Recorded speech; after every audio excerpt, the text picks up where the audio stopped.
Ini sama-sama, cuman bedanya adalah apa? Yang bedanya adalah di sini posisi jiwanya itu adalah yang jiwa yang rekoso. Orang Jawa tahu nih jiwa rekoso nih. Jiwa rekoso tahu nggak apa artinya? Ayo.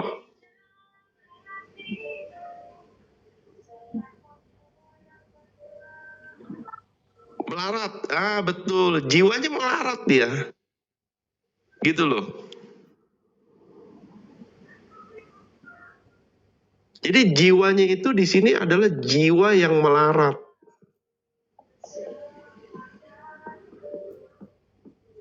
Rekoso dia di sini. Kacau, betul sekali. Miskin, nah betul. Ya. Sengsara, menderita, ya ini.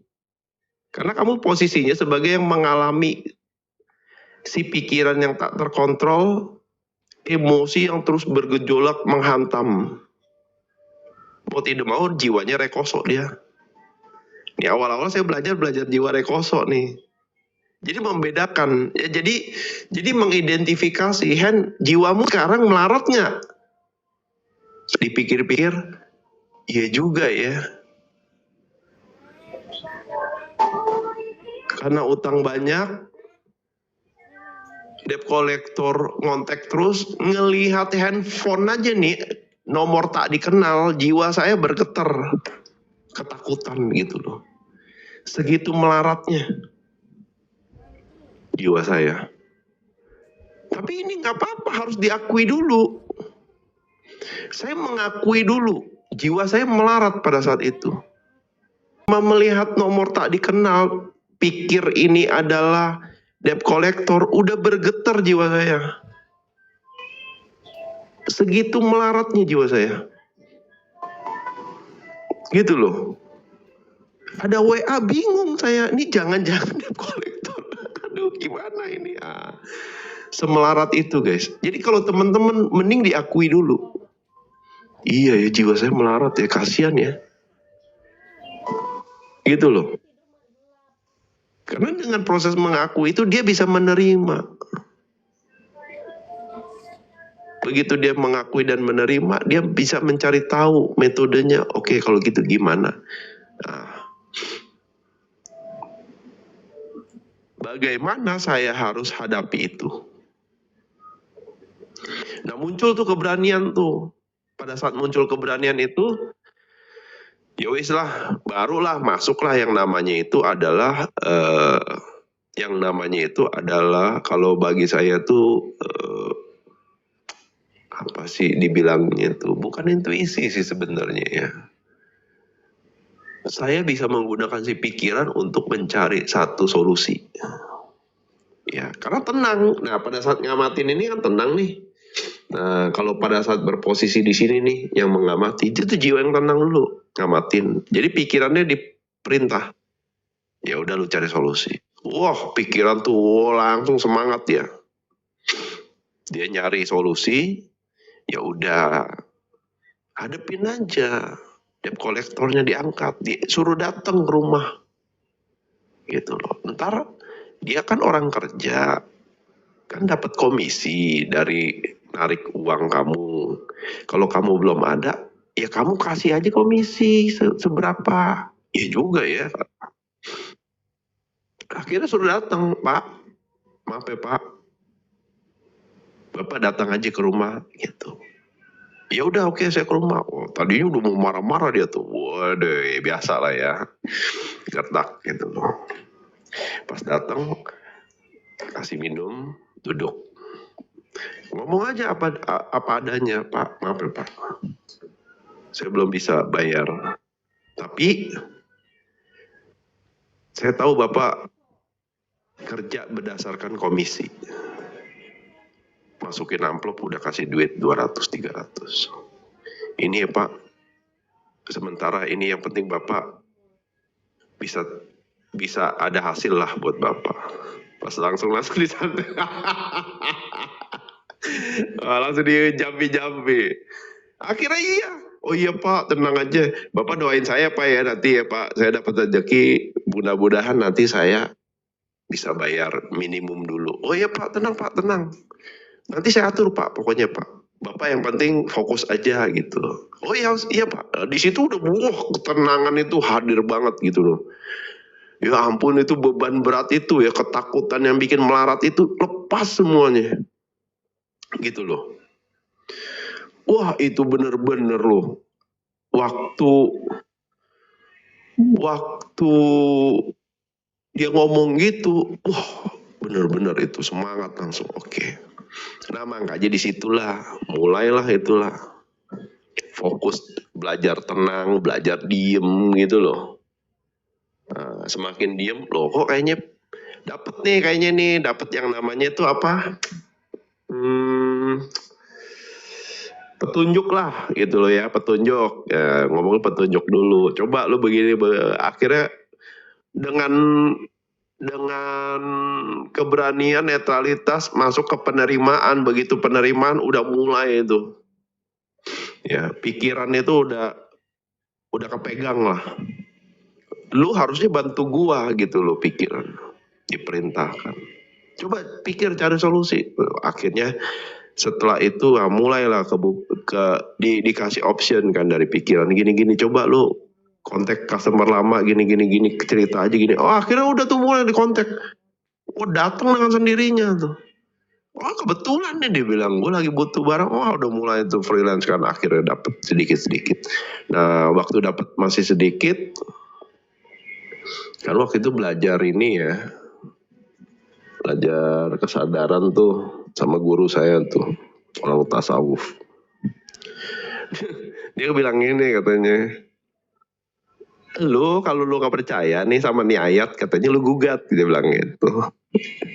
Ya, lu praktekin, lu alamin, dia bilang gitu. Waktu itu soal sedekah tuh lucu banget tuh ya kan, soal sedekah. Ditulis 1:10 nih, gitu nih. Ya, jadi lu tantang dong, lu jangan lu main percaya aja gitu loh. Gua ngomong apa, iya gitu juga ya. Iya bener juga ya, Bang ya. Udah. Akhirnya begitu dapat dikit-dikit dapat duit tuh, ya udah. Dapat 1.500.000 tuh buang langsung tuh. Buang ya, maksudnya masukin amplop 50 kasih deh, udah kasih. Bener lu. Beneran lu guys, beneran. Balik gitu loh. Wah beneran deh pokoknya. Kayak ajaib gitu. Nah di situ ketemu pola tuh. Artinya kan saya praktek ya menggugat ayat itu ya. Kasihnya ke siapa? Pokoknya nggak usah banyak pikir. Ketemu orang yang kita pikir hati kita nih nonton nih, kasih dia. Udah. Kalau kita pakai pikiran mikir tuh, ini orang jangan-jangan pura-pura gini. Wah itu nggak inilah, nggak bagus lah buat kita sendiri. Ya udah kasih aja. Gitu loh. Wah dari situ mulai balik cepet akhirnya beres gitu loh. Kan dikasih keringanan, Pak gini aja Pak gitu, saya bantuin ngomong ke kantor gini ada diskon. Waduh alhamdulillah. Nah jadi teman-teman tuh coba dibaca kembali, kalau ada satu ayat yang ngena di dalam hati itu ya coba dipahami kembali gitu loh ya. Jangan-jangan itu petunjuk buat kalian untuk solusi pada saat itu gitu loh. Login. Ngantri Kang, capek saya ngantri mulu Kang, aduh. Kayak ngantri visa lebih cepat gitu. Soalnya mesti dites halal nih.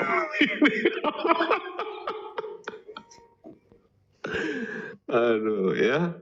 Jadi teman-teman kalau dituntun ke sebuah ayat, coba resapi, coba cari maknanya, habis itu praktekin. Mungkin itu solusinya buat kalian. Gitu. Iya,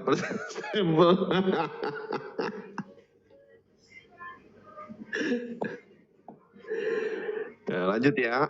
Nah, jadi ada yang sebagai yang mengalami, ada sebagai yang mengamati. Ya, jadi jiwa itu kerjanya cuma ngamatin dah, simpelnya. Ngamatin si emosi, ngamatin si pikiran gitu loh. Nah, pada saat dia mengamati itu dia berjarak tuh dengan si pikiran dan juga si emosi. Di situ akan bisa lebih tenang jiwanya gitu loh. Masuk dia karena jiwa tenang itu. Nah, oke, lanjutin ya. Namun setelah masuk ke Golden Age, maka mulailah lahir shadow self. Nah, sebenarnya itu si egonya ini, diri palsu. Atau bayangan lain yang bukan sejatinya diri saya. Dan ini akibat dari proses, banyak proses. Jadi waktu tumbuh masa kembang di masa anak-anak, childhood development, ada juga social and culture conditioning. Jadi pengkondisian oleh sosial dan budaya. Ya, tempat saya berpijak. Personal relationship. Jadi ini interaksi hubungan intim nih dengan personal lainnya, dengan ayah, dengan ibu, dengan kakak adik gitu ya. Dan figur-figur otoritas di luar keluarga gitu. Yang terakhir itu adalah environment factors. Jadi faktor lingkungan sekitar, ya, teman rumah, teman sekolah, ya teman gaul, teman nongkrong, teman mabok gitu loh. Ya, itu juga faktor lingkungan penting untuk shadow self kita hadir gitu loh ya. Nah, siapa nih yang suka nongkrong ya, sosialita, iya benar. Ya, sebuah teman ya. Nah, jadi gambarannya begini guys. Ya. Jika kita tidak menyadari, ya, shadow self itu sebenarnya membawa jiwa kita itu masuk ke jiwa yang melarat tadi, rekoso, depresi gitu loh. Ya. Dan untuk hadir di ranah sosial, dia ini menciptakan banyak persona atau topeng gitu loh, paham nggak? Nah, kayak saya nih ketemu kayak di sini gitu kan, ada topengnya juga gitu. Misalnya ketemu di sekolah ada juga, ketemu waktu reuni ada juga gitu loh. Padahal ujung-ujungnya di dalam topeng itu ya sebenarnya ada inner child atau diri saya yang kecil itu ya yang depresi gitu. Bertopeng nggak apa-apa kan ya? Ya nggak apa-apa, asal dalam konteks kita ini tidak menjadi gitu loh, paham nggak? Ya, nah, dan spiritual awakening itu menurut kesadaran saya adalah sebuah proses di mana yang sejati di dalam diri menggugat sang pencipta. Jadi jiwa yang rekoso itu dia bisa menggugat, ya, bisa menggugat sang pencipta agar ekosistemnya diriset. Jadi kehidupannya diriset, model dunianya diriset, dibikin terbalik lah asal ngomong. Sehingga hadirlah momen dark night of the soul atau masa-masa gelap jiwa, gitu. Ya, melampaui shadow self menuju kembali the self, gitu. Jadi melampaui kuasa ego, kuasa diri palsu kembali menjadi diri yang sejati. Cara yang dilakukan adalah shadow work gitu loh, yaitu proses mengeksplorasi kegelapan batin atau shadow self atau juga luka-luka batin kita. Ya. Intinya shadow work adalah upaya untuk mengungkap segala sesuatu yang secara tidak sadar telah tersembunyi, tidak diakui dan ditolak di dalam dirimu sendiri, dan terkubur dalam shadow selfmu atau ego dan pikiranmu sendiri. Jadi emosi-emosi itu dia ada sebenarnya, ya. Tapi kita nggak bisa membereskan itu karena kita tidak mengakui itu, tidak mau kita mengakui itu, gitu loh, ya. Nah, selama belum bisa diakui ya kita kan nggak akan ada keharusan gitu loh. Kita nggak merasa itu bukan kewajiban untuk diberesin. Nah disinilah ketidaksadaran itu membawa kita itu ke sebuah kondisi kehidupan tuh yang sebenarnya membuat kita bertahan hidup aja modusnya. Atau sama dengan seperti yang saya bahas dengan simpelnya refleksi diri, kontemplasi, merenung, introspeksi. Nah, sebelum masuk ke ranah mengakui kalau saya sedang tidak baik-baik saja, ada proses tuh belajar diem. Ya. Belajar mendengar. Ya. Belajar mendengar siapa? Belajar mendengar suara-suara yang ada di dalam diri kita sendiri, khususnya di ranah hati gitu loh. Ya. Jadi refleksi diri, kontemplasi ini udah satu keharusan. Ya. Yang dimana setelah itu ditindaklanjuti dengan yang namanya proses amati, dicatat, diungkap, yang berujung ke ranah praktek. Nah, prakteknya apa? Mengamati, belajar diem, mengamati.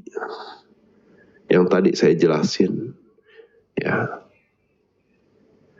Diamati. Emosi yang ketrigger apa? Pikiran yang sering dominan muncul apa? Diamati aja. Jangan kamu berikan fokus.